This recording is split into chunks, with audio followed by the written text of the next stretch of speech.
Hi guys. Hi guys. Thank you for tuning in. Today we're going to go through our experience on the Disney dining plan. Now we've done it once before in our vlogs that you would have watched, hopefully, when we stayed at Animal Kingdom Lodge last year. We've also booked the dining plan for our upcoming trip in November this year. So just wanted to go through. And this time it includes alcohol. It does, yay! This time we just wanted to, in this video, just go through our experience on the dining plan, having done it once before and having been to Disney and paid cash, and the experience I think as British people going. There's loads of videos Of what out to expect, there. really. Yeah, of what to expect. There's loads of videos online about the dining plan, but not really with like people's actual experience, because we learned as we went when we were out there, because I think it is just different when you actually go and do it. But if you can get some knowledge from, I think, British people, from if you're from Britain, I think it just helps a little bit.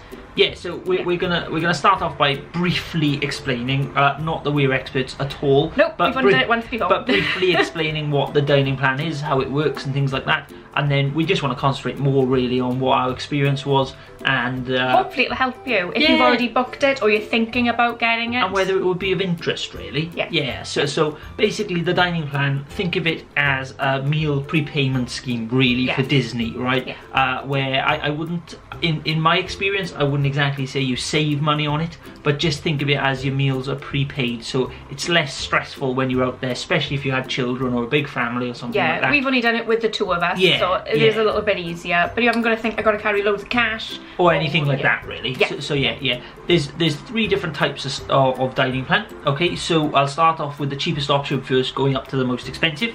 So you've got, number one, you've got the quick service dining plan, which is basically you get 2 quick service meals per day, 2 snacks per day, and a refillable resort mug as well. So we'll explain a little bit more about what all these things are now next, but I just wanted to show you the 3 dining plans first. Then after the quick service dining plan, you've got the dining plan, which is Disney dining plan. the Disney dining plan, which is the one we've done previous and the one which we're doing on our next trip in November. Yes, I think that's the most popular standard. I would have said, yeah. So that basically includes 1 quick service meal each day, 1 table service meal each day, 2 snacks, and the refillable resort mug. And I believe now you get your alcohol included in the table service. That's through them all. Oh, is that through them all? Yeah. Oh, I'm learning as we go, guys. So the alcoholic beverage now is through them all, which is great. So and then after people are going to think we have a problem. We don't. We don't have a problem. So then after the Disney dining plan, you've got the most expensive one, which is the deluxe dining plan. Yeah. Which basically means you get 3 dining plan credits per day, which you can use on whatever you want to, basically, whether that's a table service, quick service, counter service, whatever you want to call it. You still get your 2 snacks per day and your refillable resort mug as well. Yeah. A lot of food. Yeah, it's a lot of food. It's one heck of a lot of food, even on the normal Disney dining plan. So how people do the signature one, I don't know. Because I like my food, but I think I would struggle with the deluxe. I think we'd both struggle, to be honest. Yeah. But yes. So we'll go into a little bit more about each of these things and what they are now next. But just as a little bit more information, really, you can only have the Disney dining plan if you stay at a Disney resort. Yes, you can't stay off-site or in a villa and have it. You have to stay on Disney property. So as long as you're staying in a Disney resort hotel, you can get the dining plan. Which is probably about right, because you need to be obviously on Disney property to use the dining plan. So I do understand why they've done that and things like that, and tie it all in. It's to tie it all in. So yes, we'll go into a bit more detail now, guys, of what each of these credits are, the refillable resort mug and things like that. So basically then, what are the credits and what do they include? So you've got quick service credit, Yes. Which is basically when you walk up to a counter, like you would in a McDonald's or something like that, grab your tray, they take your order, you wait for your food, and you seat yourself. And you seat yourself, and usually you clean up after yourself, so you just pop that stuff in the bin and put your tray away, and that's a quick service. Come onto a table service credit. So a table service credit is basically like you'd have in the UK, where like a standard restaurant. Restaurant style. You get seated by a waiter. The waiter takes your order off a menu. you have your food, and then you leave. And these are the ones you need to make those reservations for. Yes. That's the all important reservations one. Just a little, and what a table service credit would include. Yes. It would include your main meal, which is, they call it an entree over there. Entree. It's all very confusing when you first go over there.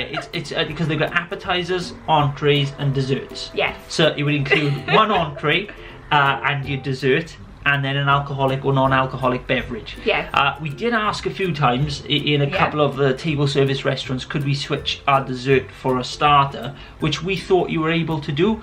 In our experience, we were always told no. No one would do that, because sometimes you don't always feel like a dessert. You eat so many snacks through the day in Disney. So many sweet things. You don't always feel like a dessert. Savory. But yes, in our experience, you couldn't do that. You could have a starter, but you'd have to pay for that. Yeah, okay, which is fine.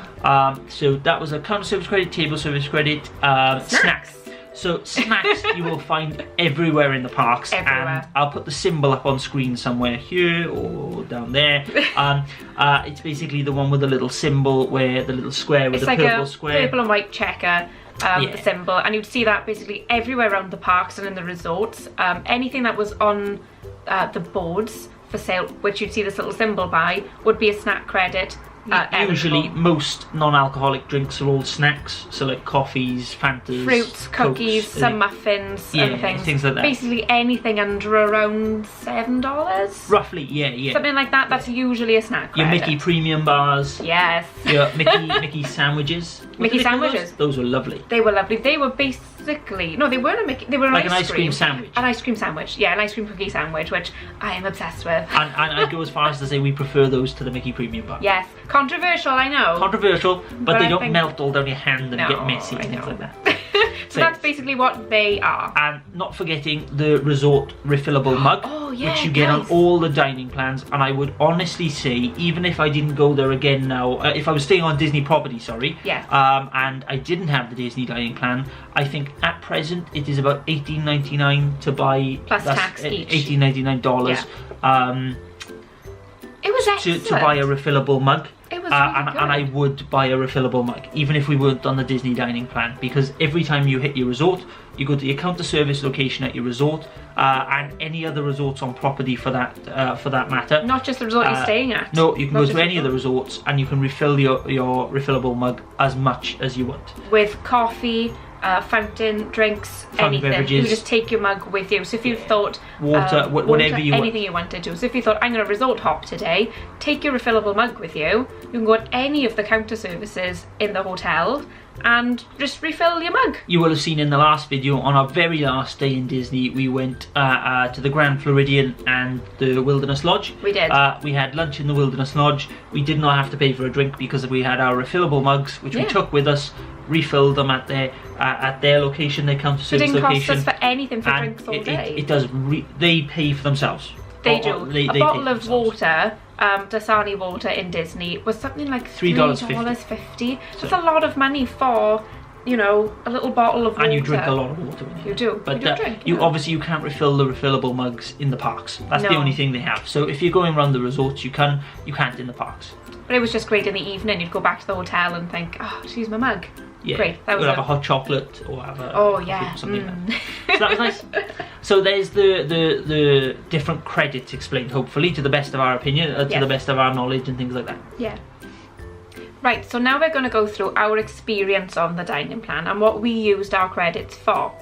We would usually use our snack credits for breakfast every morning. So when we stayed in Animal Kingdom Lodge, we would head down to the Mara in the morning with our refillable mug and fill them up with coffee. And we'd usually get like a muffin or banana bread or some fruit, anything like that for breakfast as a snack credit, because we had 2 of those every day. So 1 of those for breakfast was usually enough. Sometimes we did use our quick service as well to get like Mickey waffles and things if you wanted to fill yourself up a little bit more depending on what you had planned for that day. Then we'd usually, when we were in a park, that's when we would usually have our quick service then for lunch, because we'd have 1 of them every day, and then usually table service in the night. Yeah, and this is where we've sort of learnt maybe to, when we're going back now this November, to switch it up a little. Yeah, last time we sort of, it was the first time on the dining plan, and we kind of kept to that layout, structure. that structure every day. Breakfast, lunch, dinner. Yeah, so we had either quick service or mainly snacks in the morning, actually, because there is so much, you just eat There's a lot all of the time. options as well, and the portions are very big. So we had our snacks in the morning, quick service for lunch, and table service in the night. Now that was good and that was okay, but this time we've certainly brought our table services a lot earlier into lunch and things like that more. We found sometimes you're a little bit restricted in the evening because you've already booked things, whereas like, oh, I'm kind of... Or you have to stay in the park until that time in the night where you don't really want to, and things like that. You might think, oh, I want to change my plans around a bit. And you can change your reservations, there's no problem in that. But you have to do it 24 hours before, otherwise you get charged. Is it $20 per person? Or $20 I don't know per the table? exact amount. It's something that you do get charged if you don't change your reservation. So if you miss a reservation. Or if you miss a reservation, if you don't want to go there. So that was a bit more restricting, which I found, because sometimes you didn't always want a big evening meal come the evening. That's the only thing, if you are going on a dining plan, in our experience we found was it can be a little bit limited because obviously you've booked these plans sometimes 180 days in advance, like we've just done now. You will have seen our planning video a couple of weeks back on what we've done. So we've booked all our meals already. I know. In the most part is absolutely fine. It's not bad experiences. The food in Disney is amazing, and you will enjoy it anyway. But yeah, sometimes you'd like to be able to switch it up a little bit more often, and you can't always do that on the dining plan. But if you went not on the dining plan, where you're just paying cash as you go, I suppose you could mix it up a little bit more. You could mix it up a little bit more, but then maybe you wouldn't be pushed into thinking, oh, I need to book that restaurant to get that place. Yeah, and then you'd certainly turn up at restaurants. We did. We went to, when we were paying cash a few years ago, we went to the Sci-Fi Diner, which we went to last time, which we had booked before, but the time before we hadn't booked, and they said, oh, it's reservations only, we're completely booked out all day. And I was like, oh, it's a bit of a shame, because I really wanted to go there. You might want to go in somewhere, so you'll certainly be let down in certain ways with certain restaurants, certainly the busiest ones, the really busy ones. Because if you've got the dining plan, you really need to book ahead to not waste that money that you've already saved or spent buying it. So it kind of forces you into doing that and making the most out of it, which is a good thing. And the other good thing I'd say about the dining plan is we certainly have tried more things in Disney than we would have if we didn't have the dining plan. So it sort of forces you into trying the snacks and the different things as you walk around Epcot, especially if there's a festival on. If you go you can use your snack credits at all these places, guys. If you go in Flower and Garden or Festival of the Arts, which doesn't have as many booths, but if you go in Flower and Garden, if you go in Food and Wine, Festival of the Holidays we did last time. Festival of the Holidays, they have these booths all around World Showcase in Epcot,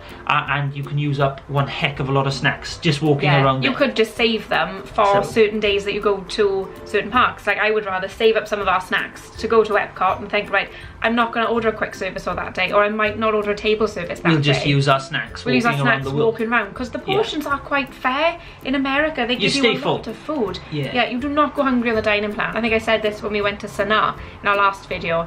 I couldn't believe the amount of food. I mean, Disney do not want to feed you. I mean, I think I came back weighing like another half of me. I ate so much food, but it is so good. But yeah, our experience with the dining plan, I think the quick service one is okay. I think you could get by on it, but you still definitely have to take cash. The standard one, the middle dining plan, we did. And you still have to take cash for that, because as I say, there's going to be times when you have to spend money if you want to add a starter or desserts or different things, or add alcoholic drinks up until now. And the deluxe dining plan, though, we were sitting next to a couple in Chico. It was just the parents. The kids were left in the room when they had to play, and we were chatting to them, and they were like, guys, please, can you take some of our credits off us? It's too much food. They were certainly saying it was the first time they'd been and the first time they'd used the dining plan, and the signature dining plan for them was just too much. And they had children. Was too much. But they couldn't even use it up. No, they said it's been a total waste, because we said we were on the standard dining plan, and we said it's enough food, we don't need any more. And they were like, oh, the deluxe dining plan was too much food. And I think, you know, they seemed like honest people. They were like, I think that was a fair comment. But I suppose each to their own. So yeah, there will be people out there who are going to want that, and we debated it after our first trip. We were thinking, should we get it? Should we? Do you think we would? Where the use it? signature dining plan comes into its own is when you want the deluxe dining plan. Sorry, is where you want to eat at signature dining restaurants, which take up 2 table service credits. So as soon as you start going to these places like Chico, Paddlefish, California Grill, all of these 2 table service credits. That I think is where you're going to mop up a lot more. So you can eat. I'd say better quality, just fancier. Yeah, just a bit more fancy. You've got your 3-course meals, you've got your wine pairings, things like that. If you were a couple going to Disney, date nights and things like that, then yes, I could see the deluxe dining plan being better valued that way rather than a table service. But I still think you'd struggle to use it. But you'd still struggle depending to use for how long you go and things like that. Yeah, I think you would struggle. I think as an overall balance, the dining plan as the standard is a lot of food. That's the one we'd suggest if you've never been before, I think, and you haven't had the dining plan. I think you should certainly try going for the middle option, the Disney dining plan. I think you'd be okay. But that's just in our experience, guys. You know, everyone's different, each to their own, and that just worked for us. Yep, and we've got some more trips to come which we won't be having the dining plan on, so that'll be a difference again, so we get to mix it up again. So that's basically it, really. That is it. That's our experience, a little bit of knowledge on the dining plan, and that's basically it. That's basically it. I hope we've been helpful. Somewhat informative. Yeah, just, you know, like, comment, subscribe, leave us little comments below if it's helped, or if you've got any questions on it. We'll be more than happy to help you in any way. But there'll be more Disney videos coming soon, and thank you for watching, guys. Thank you, bye. Bye.